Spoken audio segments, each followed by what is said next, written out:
Hello बच्चों, welcome to next part. इसमें हम लोग बचे हुए जेई वाले क्वेश्चंस देखेंगे जो जेई मेंस लेवल तक के हैं। ठीक है, तो चलो ये सेकंड पार्ट कंटिन्यू करते हैं पिछले लेक्चर का।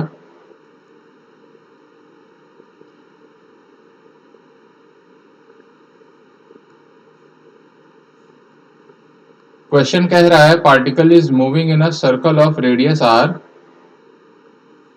Under the action of a force F equal to A R square, ठीक है, sorry alpha R square which is directed towards the centre of the circle. मतलब फोर्स का मैग्नीट्यूड अल्फा आर स्क्वायर है और वो directed है centre की तरफ।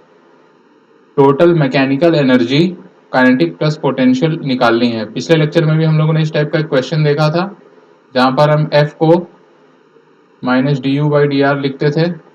ठीक है, अब इसमें कुछ दे रखा है कि पोटेंशियल एनर्जी सेंटर पे आप जीरो मान सकते हैं। तो आपको पता है ये सेंटर है, यहां पर अपने को यू जीरो दे दिया, तो यहां पर यू क्या होगा we have to find out. ठीक है,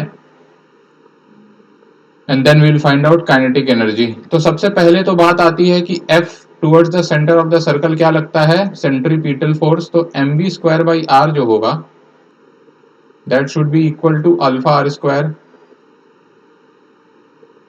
ये इंप्लाई करेगा mv स्क्वायर की वैल्यू हो जाएगी अल्फा आर क्यूब, और यहां से हमें मिलेगा kinetic energy is equal to half mv square, और ये हो जाएगा हाफ अल्फा आर क्यूब। तो ये अपना काइनेटिक एनर्जी का पार्ट तो एक लाइन में हो जाता है इससे। अब पोटेंशियल एनर्जी निकालने के लिए अपने को थोड़ा सा खेलना पड़ेगा इसमें। ठीक है, तो आपको पता है कि पोटेंशियल जब डिक्रीज होता है तो उस डायरेक्शन में फोर्स आता है। ठीक है, मतलब हायर पोटेंशियल से लोअर पोटेंशियल की तरफ आपको एक फोर्स महसूस होगा, इसीलिए ये नेगेटिव साइन लगाया जाता है। तो जब आप u इक्वल टू जीरो से u इक्वल टू यहाँ पर पॉजिटिव कुछ ले रहे हो तो f की डायरेक्शन अंदर की तरफ लेते हो। ठीक है, तो नोमेनक्लेचर में अगर आप u जीरो से इधर की तरफ पॉजिटिव ले रहे हो तो फोर्स को भी अंदर की तरफ अगर दिखाओगे तो उसको नेगेटिव लेना पड़ेगा। ठीक है, कहने का मतलब है कि अगर आप रेडियली आउटवर्ड एक पॉजिटिव मानो तो रेडियली इनवर्ड को नेगेटिव मानना पड़ेगा, both for U and F. ठीक है, तो हमारा जो फोर्स का रिलेशन आएगा that is minus alpha R square is equal to minus D U by D R. ठीक है, लिख लीजिए since radially inward is taken negative. ठीक है, ये रिलेशन आता है D U by D R, मतलब कि आर आपका पॉजिटिव रेडियली आउटवर्ड है, आर इज रेडियली आउटवर्ड। तो अब यहां से आप इजिली इसको इंटीग्रेट कर सकते हो, alpha R square D R is equal to D U. अब देखो जब आर की वैल्यू जीरो टू आर जाती है तो u की वैल्यू आपकी जीरो टू u जाएगी। ठीक है, तो यहां से पता चलेगा अपने को कि u is equal to alpha R cube by three. Alright, तो आपका this is equal to potential energy. तो टोटल एनर्जी हो जाएगा आपका kinetic energy plus potential energy is equal to half alpha R cube plus one by three alpha R cube. तो ये कितना होगा 5/6 अल्फा आर क्यूब। ठीक है, दिस बिकम्स योर आंसर। तो बेसिक इसमें ध्यान कहाँ रखना है कि अगर आपने ये माइनस साइन नहीं लिया तो आपका क्वेश्चन ही गलत हो जाएगा। माइनस साइन इसलिए लेना है क्योंकि आपका ये जो रिलेशन आता है इसमें आर जो होता है दैट इज रेडियली आउटवर्ड। ठीक है, तो अगर फोर्स रेडियली इज आर को आप तब पॉजिटिव लेते हो जब वो बाहर की तरफ होता है, तो फोर्स अगर अंदर की तरफ है तो उसको नेगेटिव लोगे। ठीक है, आर इज रेडियली आउटवर्ड, या ऐसे लिख लो r is r is radially outward का मतलब पॉजिटिव सेंस में, ठीक है, और अंदर की तरफ होगा तो वो ऑब्वियसली नेगेटिव होगा, तो फोर्स इसमें अंदर की तरफ है तो इसलिए उसको नेगेटिव ले रहे हैं, ठीक है। अभी अगला क्वेश्चन देखते हैं। Bullet loses 1/9 of its velocity passing through one plank, number of such planks that are required to stop the bullet can be. देखो ये क्वेश्चन काइनेमेटिक्स से भी हो सकता है, हम रिटार्डेशन एक्सेलरेशन वगैरह निकाल वगैरह के, पर हम लोग इसमें कोशिश करेंगे वर्क एनर्जी थ्योरम यूज करके। तो सपोज करो एक ये प्लैंक है,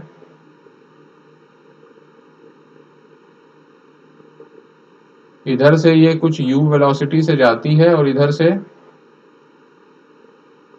1 - 1/u के वेलोसिटी से निकलती है, ठीक है। तो आपको पता है वर्क एनर्जी थ्योरम अगर आप लगाओगे तो work done external plus work done conservative plus work done non conservative plus work done pseudo is equal to delta K ही आएगा। अब देखो एक्सटर्नल जीरो है, कंजर्वेटिव कुछ है नहीं जीरो, सूडो आपका जीरो हो जाएगा। तो आपको जितना नॉन कंजर्वेटिव फ्रिक्शन का वर्क डन होगा that should be equal to change in kinetic energy, ठीक है। तो सपोज करो ये प्लैंक आया, ये एक प्लैंक है आपका, इसकी कुछ थिकनेस होगी, इस थिकनेस को हम लोग ले लेते हैं T, T is the thickness of one plank, ठीक है। तो अगर ये रेजिस्टेंस ऑफर करता है एफ आर का, तो वर्क डन नॉन कंजर्वेटिव जो होगा that should be equal to delta K E, तो हाफ एम, कितना काइनेटिक एनर्जी डेसिपेट होगा, U final is in fact U, इसको बड़ा ब्रैकेट लगाते हैं, U final minus U initial हम लोग लिख रहे हैं, तो U final is what, U 1 - 1/n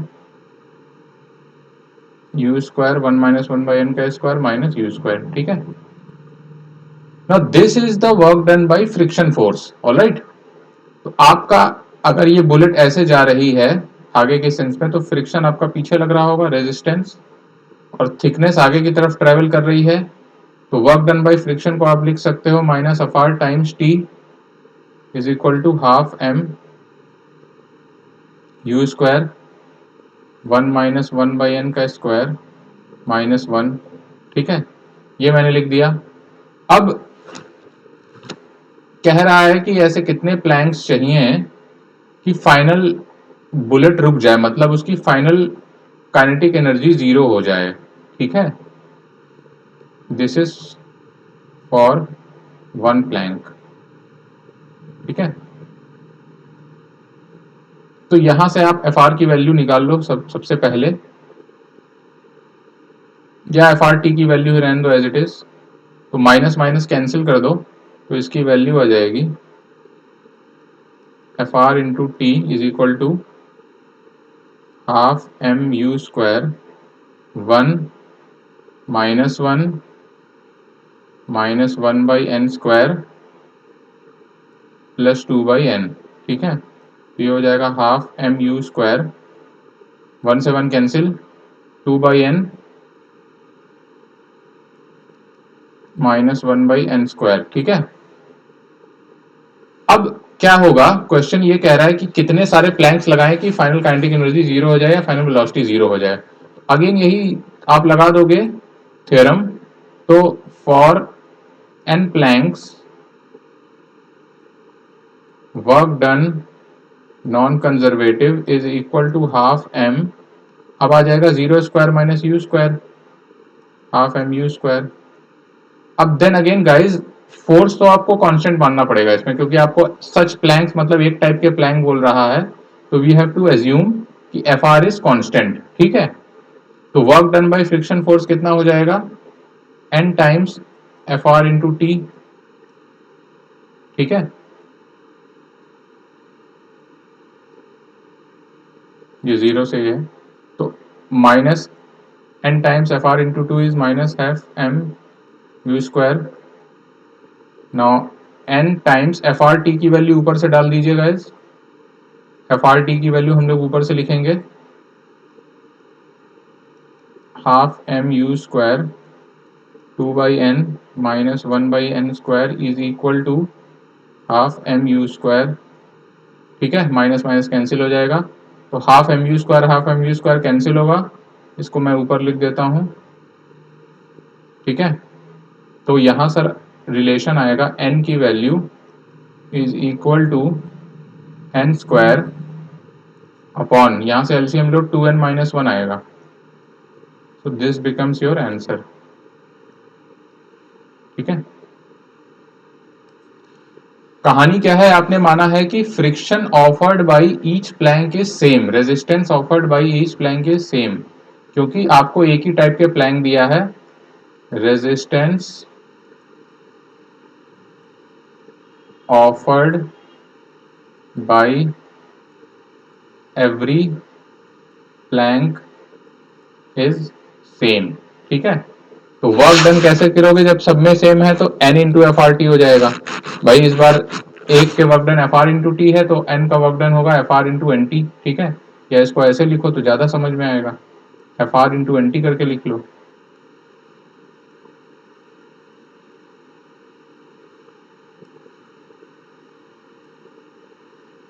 n times T. ठीक है,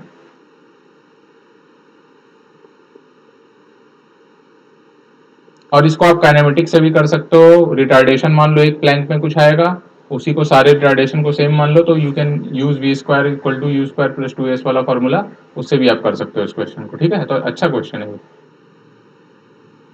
नेक्स्ट क्वेश्चन देखते हैं, the force F equal to F I on a particle of mass 2 kg moving along x axis is given by figure as a function of its position x।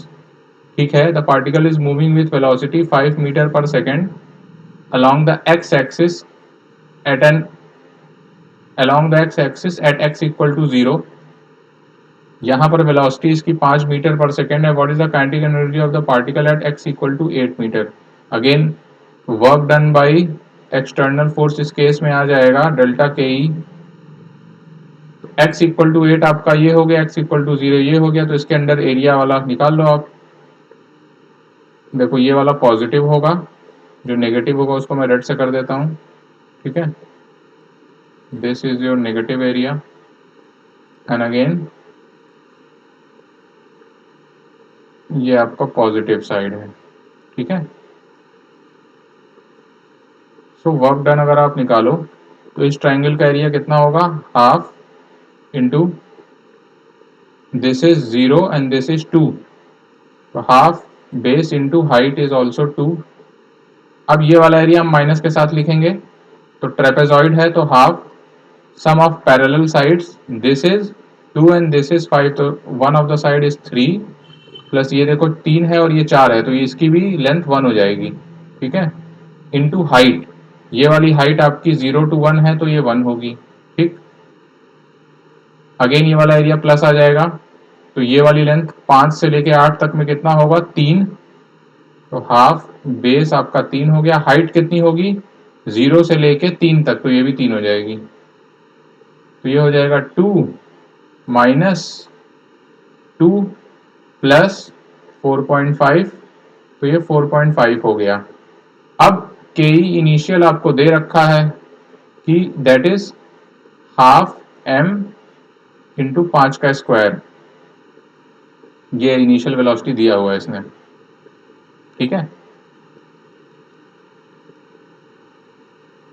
25 joule आ जाएगी। के ई final क्या होगा,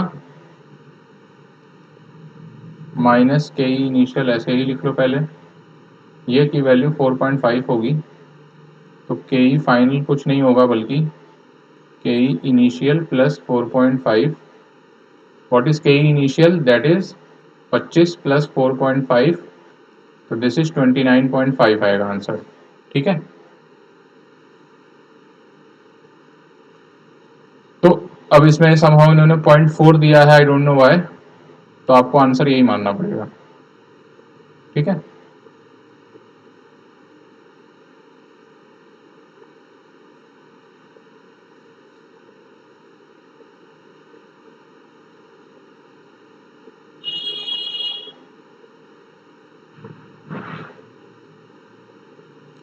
A particle gets displaced by delta r under the action of a force F. The change in kinetic energy, again guys, work done सबसे पहले निकाल लो external force की वजह से, that is F dot delta r और this is equal to delta K E.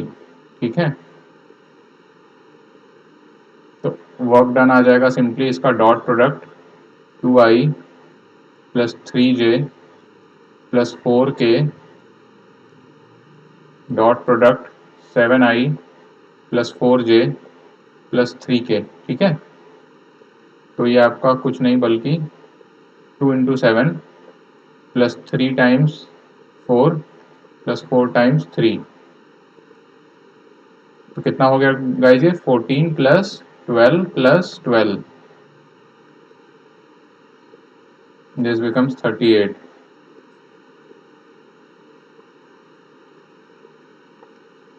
At time t equal to 0, a particle starts moving along the x axis। ठीक है, x के along मूव करना शुरू करता है time t equal to 0 पे। If its kinetic energy increases uniformly with time t, अगर उसकी kinetic energy uniformly time t से बढ़ with time t increases uniformly with time t, the net force acting on it must be proportional to। ठीक है, देखो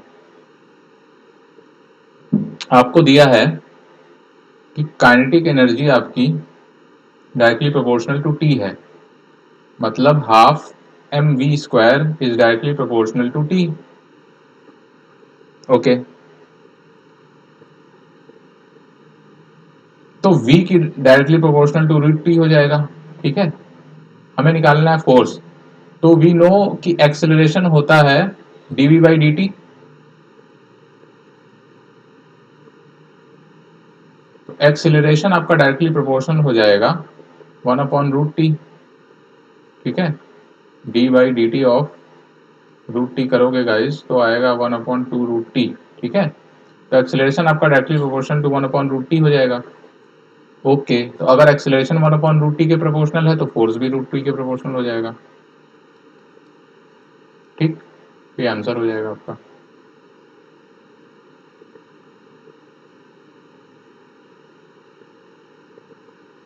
again ये potential वाला question एक और है, देखते हैं इसे। The potential energy function for a force between two atoms in a diatomic nuclei is approximately given by this relation where a and b are constant and x is the distance between the atoms।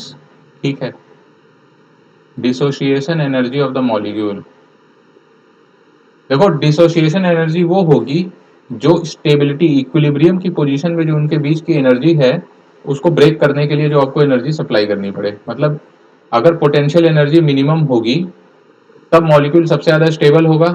Alright, तो सबसे पहले हमें निकालना होगा कि you मिन क्या है।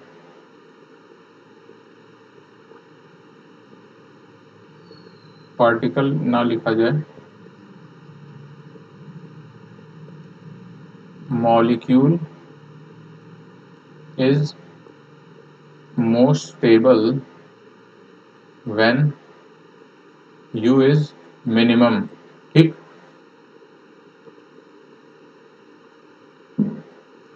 मतलब कि du बाई डी एक्स की वैल्यू 0 होगी। अच्छा, अब d बाई डी एक्स कर देते हैं a बाई एक्स की power 12 minus b by x की पावर 6, इसकी वैल्यू 0। डिफरेंशिएट करो गाइज, तो ये आएगा आपका -12a अपॉन एक्स की power 13 plus 6b upon X की पावर 7 इज इक्वल टू 0। ठीक है, अब यहां से क्या निकल के आएगा, 1 अपॉन एक्स की पावर 7 कॉमन ले लो, -12a अपॉन एक्स की power 6 plus 6b is equal to 0। तो x इक्वल टू यहां से इनफाइनाइट आएगा जो कि हम नेग्लेक्ट कर देंगे, तो हमें पता चलेगा कि 6 माइनस 12a अपॉन एक सोल्यूशन जो अपना बनेगा दैट इज दिस, और यहाँ से रिलेशन चला आएगा कि x की पावर 6 बराबर 2a by B, right. 2a by B is x की पावर 6, तो x की वैल्यू हो जाएगी 2a बाई बी की पावर 1/6, ठीक है। ये x के लिए अपना u मिनिमम आता है। तो u मिनिमम जो आएगा, क्योंकि आपका u इंफिनिटी पे, देखो u at equilibrium, this is your u at equilibrium, that is u at equilibrium को वही बोला जाएगा जो मोस्ट स्टेबल वाला पोटेंशियल एनर्जी होगा। और डिसोसिएशन एनर्जी आपको डिफाइन कर दिया है कि u x equal to infinity minus u at equilibrium. अब ये तो कोई देख के बता सकता है कि u इन्फिनिटी पे इसकी वैल्यू 0 जाएगी, ठीक है।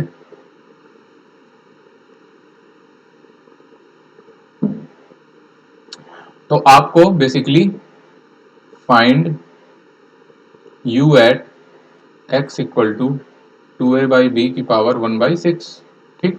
ये वैल्यू निकालनी है, तो u की वैल्यू हो जाएगी a अपॉन इसकी पावर 12 कर दो तो स्क्वायर चढ़ेगा, 2a बाई बी का square minus b upon 2a by B, ठीक है। कितना हो गया ये,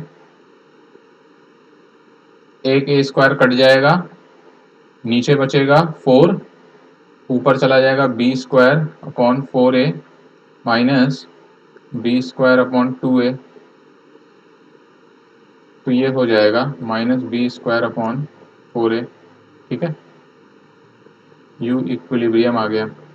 अब d की वैल्यू हो जाएगी u infinity minus u equilibrium, तो इसकी वैल्यू हो जाएगी 0 minus minus B square upon 2a, sorry 4a equal to B square upon 4, ठीक है। तो ये क्वेश्चन है ये।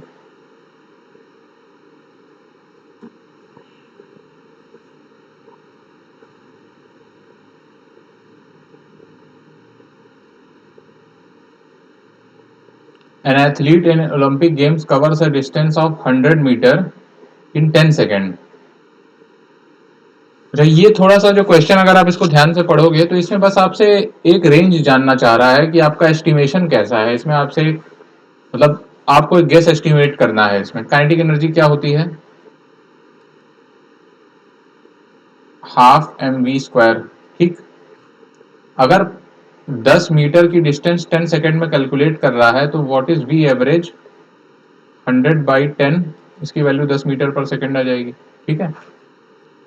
अब तो काइनेटिक एनर्जी आपकी आ गई हाफ m इंटू 10 स्क्वायर, मतलब 50m की वैल्यू आ गई, ठीक है। तो पहला केस ले लो, बहुत ही मतलब एथलीट की वेट ऑफ m की वैल्यू अगर 50 ले लो तो काइनेटिक एनर्जी आएगी 2500। m की वैल्यू अगर 60 ले लो तो काइनेटिक एनर्जी की वैल्यू आएगी 3000, ठीक है। m की वैल्यू अगर आप 70 लेते हो तो काइनेटिक एनर्जी आएगी आपकी 3500, ठीक है। सिमिलरली m की वैल्यू 80 लो अगर, तो काइनेटिक एनर्जी वैल्यू आ जाएगी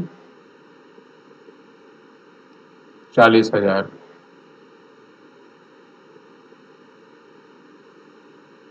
bag your pardon, this is 3500 and this is 4000, ठीक है, क्योंकि 50m है, ठीक।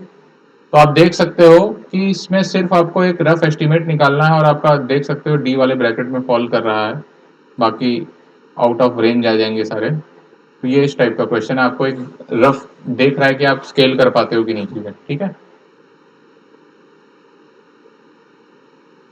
नेक्स्ट क्वेश्चन 2007 का है, चलिए पढ़ते हैं इसे।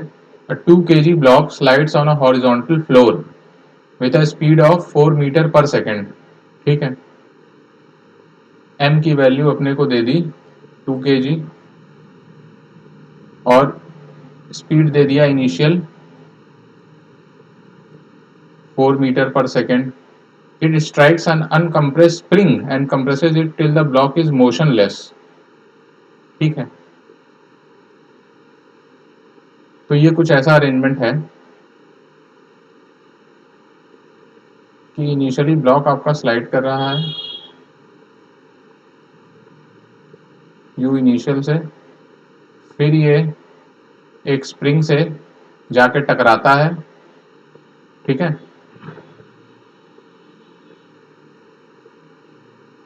और फाइनली इसको कंप्रेस कर देता है।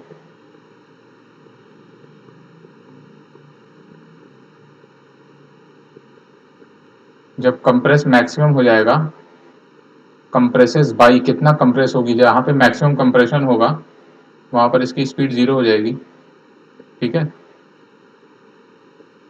v final is equal to 0। अब अपना वर्क एनर्जी थ्योरम आप प्यार से इन दोनों की पोजीशन के बीच में लगा दो, ठीक है। तो work done by external plus work done by non conservative plus work done by pseudo is equal to delta E, ठीक है भाई। Total mechanical energy, work done external आपका 0 है, नॉन कंजर्वेटिव अगेन 0 है, सूडो भी आपका 0 है, तो डेल्टा ई कांस्टेंट हो गया, मतलब कि E initial is equal to E final. अब ई में क्या क्या आएगा, ई की वैल्यू है kinetic energy plus potential energy. Initially देख लो, half M u initial square plus half k initial extension कितना है 0, ये हो जाएगा 0, ठीक है। इनिशियल कंप्रेशन या एक्सटेंशन स्प्रिंग में 0 है। फाइनल लिख लो आप, फाइनल में half M v final square, ये वैल्यू 0 हो जाएगी, plus half k x square, ठीक है, एक्स मैक्सिमम कंप्रेशन है, तो बस इक्वेट कर दो दोनों को।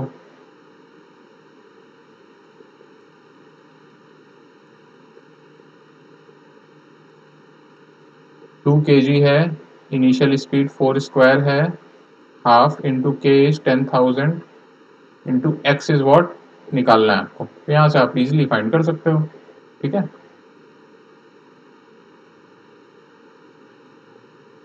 देखो कितना आ रहा है ये, एक्स स्क्वायर की वैल्यू हो जाएगी 2 से 2 कैंसिल, दिस इज 16 इंटू 32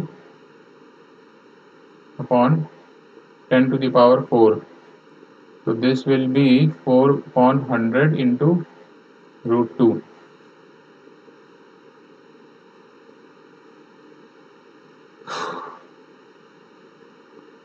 ठीक है। तो 4 इंटू 1.414 अपॉन 100 आएगा ये।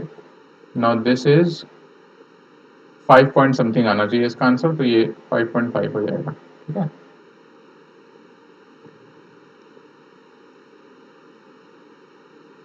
A particle is projected at 60 degree to the horizontal with a kinetic energy K.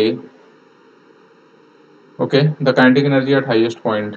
ये तो प्रोजेक्टाइल का बेसिकली क्वेश्चन है कि यूं जाता है,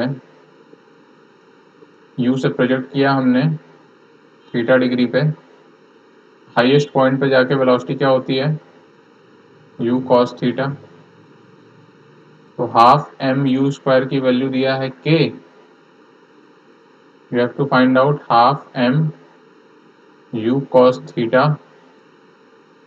का स्क्वायर। This is initial kinetic energy, this is final kinetic energy, ठीक है।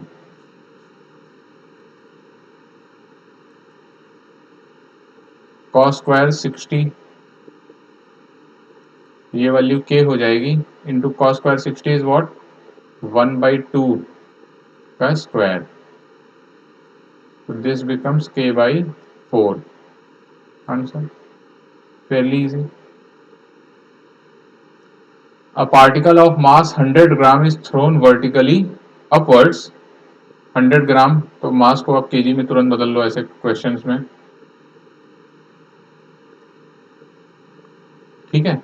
इसको वर्टिकली ऊपर फेंक दिया, speed of 5 metre per second से, u की value they the 5 metre per second, the work done by force of gravity during the time particle goes up, आपको पता है जब कब तक ऊपर जाएगा, जब तक वी फाइनल की वैल्यू 0 हो जाए। V square is equal to you square plus 2s लगा लो, आपको ऐसा आ जाएगा।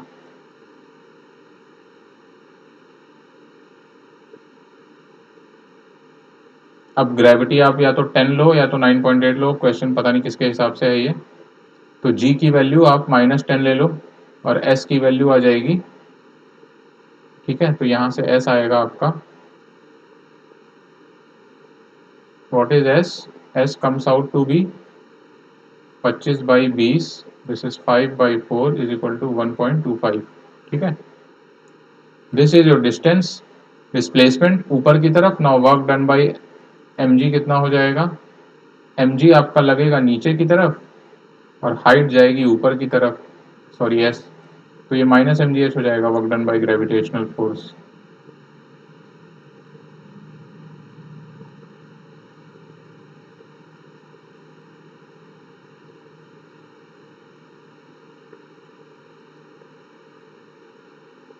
ठीक है, तो -1.25 जूल इज द आंसर। बस क्वेश्चन में आपसे यही कंफ्यूज कर रहा है कि यहाँ माइनस होगा कि प्लस होगा, दैट्स इट। आपको पता है डिस्प्लेसमेंट ग्रेविटी के अगेंस्ट हो रही है तो ऑब्वियसली माइनस होगी, ठीक है।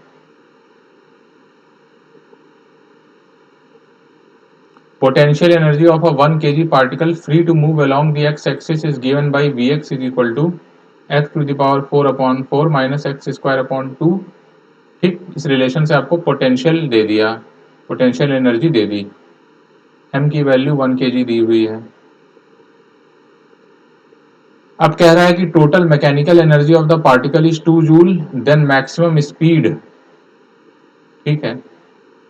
देखो मैक्सिमम स्पीड तब होगी,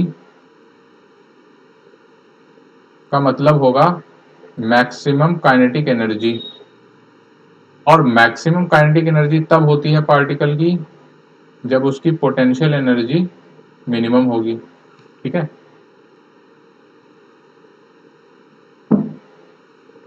पोटेंशियल एनर्जी कब मिनिमम होगी, फॉर पी मिन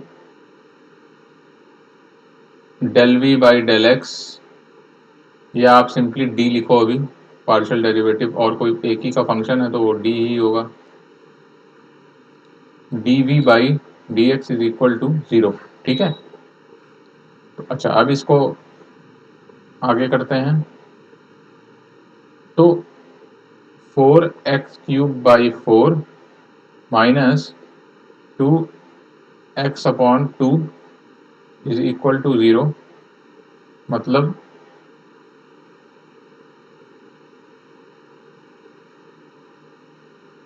ठीक है।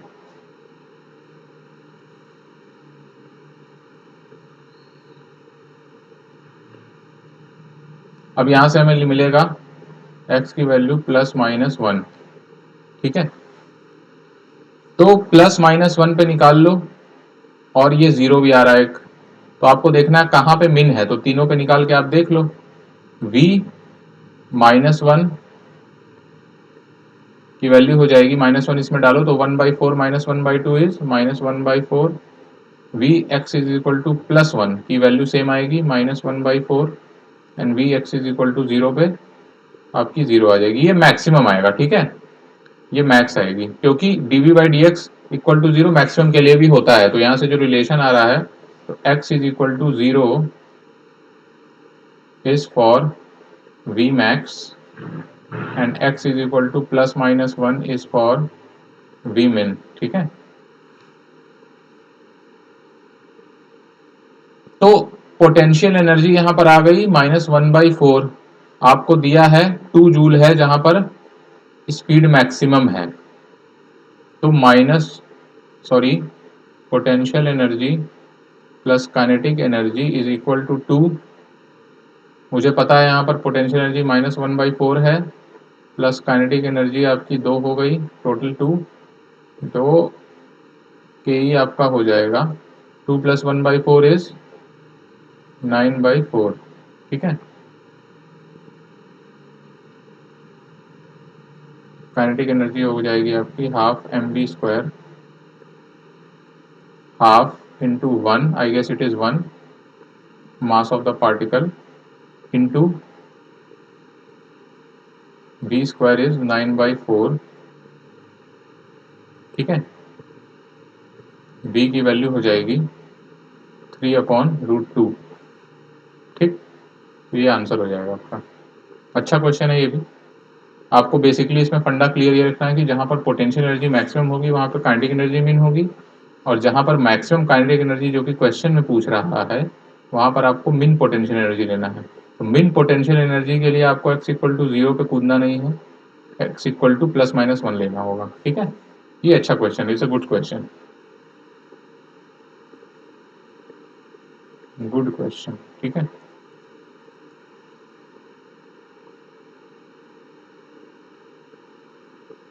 A mass m kg is suspended by a weightless string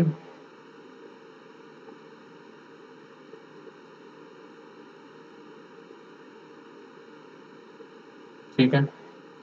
The horizontal force that is required to displace it until the string makes an angle 45 degree with the initial vertical direction। इसको कुछ इस तरह से कर देते हैं कि जब ये 45 डिग्री बना लेती है, ठीक है। This is 45।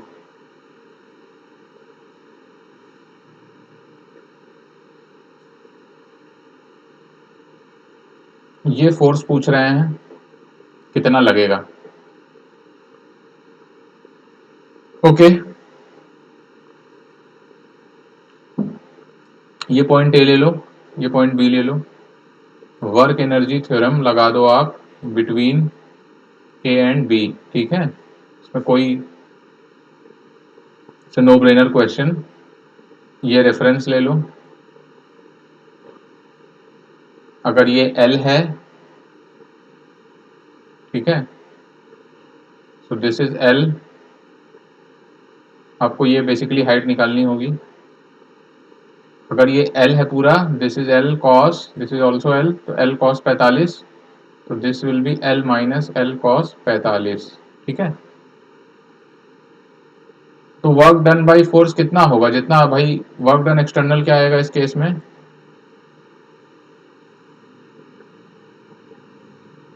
अब इनिशियल फाइनल काइनेटिक एनर्जी 0 है, बस रेस किस में हो रहा है, पोटेंशियल एनर्जी में। एफ इंटू ये डिस्टेंस कितनी है, l sine 45 is equal to gain in kinetic तो 0 हो जाएगी, तो फाइनली पोटेंशियल एनर्जी बस बढ़ रही है, m g into l minus l cos 45, ठीक है। दिस इज योर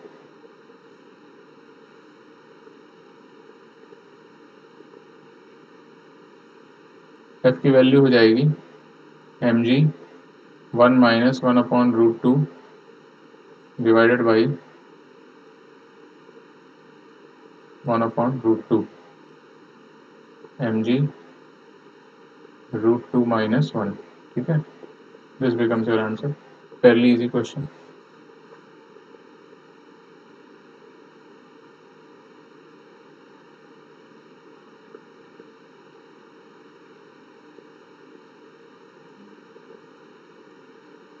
ये सब चीज़ें आपको अब स्ट्रेट फॉरवर्ड आनी चाहिए,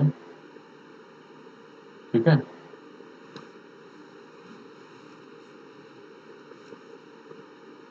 बाकी इसमें सूडो नहीं है, इसमें फ्रिक्शन नहीं है, तो उसका कोई पॉइंट नहीं बनता है, ठीक है। A spherical ball of mass 20 kg is stationary at top of a hill of height 100 meter, ठीक है। It rolls down a smooth surface to the ground, ठीक है। ये हाइट 100 मीटर दिया है, यहाँ पर बॉल रखी है।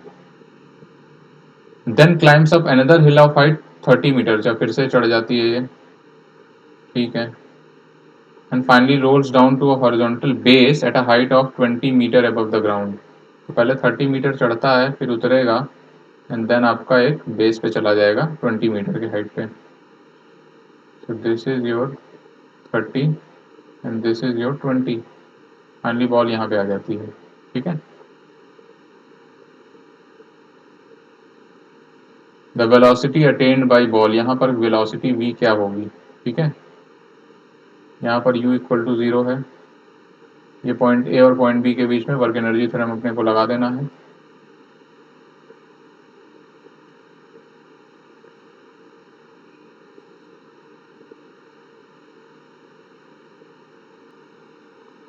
और सारे स्मूथ सरफेस हैं, ठीक है, कहीं फ्रिक्शन नहीं है। तो क्या होगा, work done by external force plus work done by non conservative plus work done by pseudo is equal to delta E. ये सारे जीरो हैं, आप देख सकते हो। तो ई इनिशियल की वैल्यू ई फाइनल होगी। अच्छा, तो अब ई इनिशियल लिखता हूं मैं m g into 100 plus kinetic energy initially 0 है इज इक्वल टू फाइनल में लिखता हूं एम जी इंटू 20। मेरा रेफरेंस ग्राउंड लेवल पे है, this is my reference, 20 plus half M v final का स्क्वायर। एम आपको दिया हुआ है तो very easily you can find m v f, ठीक है। ये आसान क्वेश्चन है, बस ये आपको कंफ्यूज करने के लिए इतना दिया, इसकी कोई जरूरत ही नहीं है।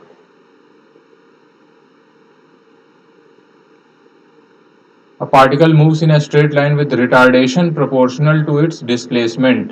Retardation क्या होता है, नेगेटिव ऑफ एक्सिलरेशन, ठीक है। Its loss of kinetic energy for any displacement x is proportional to, ठीक है, x हमारा डिस्प्लेसमेंट है।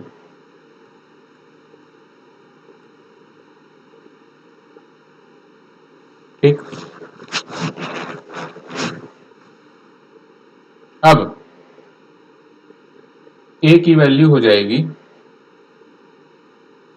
एक्सिलरेशन आपको पता चल गया, this is nothing but v dv by dx is directly proportional to x, ठीक है। एक्सिलरेशन को हम लोग यही तो लिखते हैं, v dv बाई dx, ठीक, सिंपली इंटीग्रेटेड।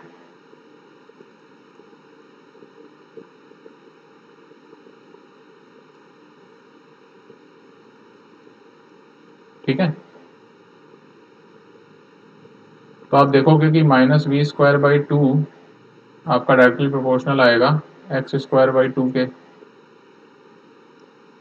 तो काइनेटिक एनर्जी होती है हाफ एम वी स्क्वायर, यहाँ आप कांस्टेंट लगा के इंटीग्रेट करना, दैट विल बी बेटर, ठीक है।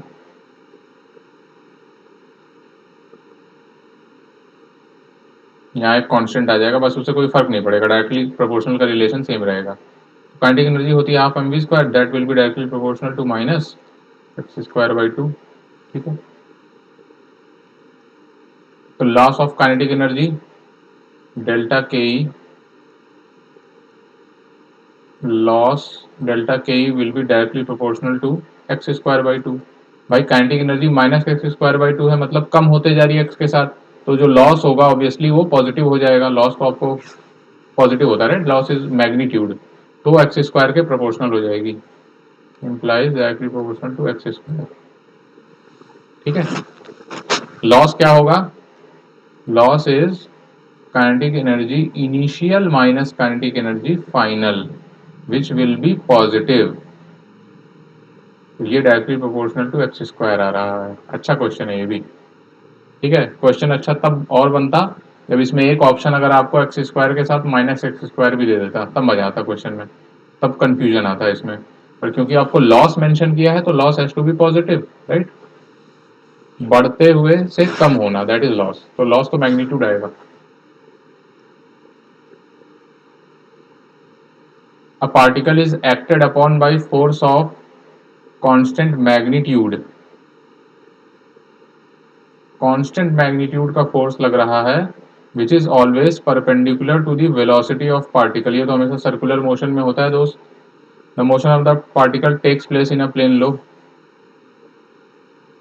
अब क्योंकि फोर्स का मैग्नीट्यूड कांस्टेंट है और वो हमेशा सेंटर की तरफ ही लग रहा है, तो सेंट्रीपिटल फोर्स है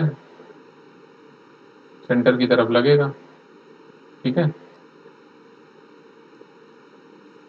it follows that mv square by r की वैल्यू कांस्टेंट दे दिया क्वेश्चन में, देयरफॉर mv स्क्वायर भी तो कांस्टेंट होगा, क्योंकि रेडियस कांस्टेंट है तो वो भी कांस्टेंट हो गया।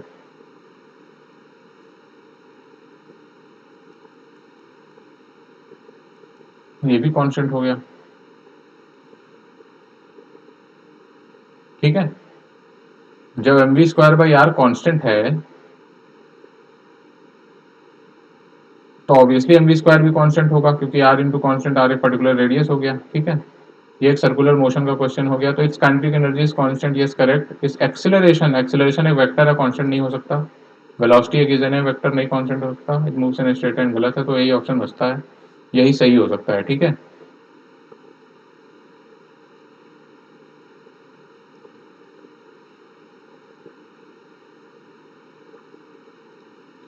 I think that's it for today's lecture. ये आखिरी क्वेश्चन था। अब आगे का हम लोग जेई एडवांस के भी क्वेश्चन डिस्कस करेंगे, कुछ हम लोग दूसरी बुक से भी क्वेश्चन डिस्कस करने वाले हैं आगे के लेक्चर में, ठीक है। तो कीप ट्यूनिंग इन।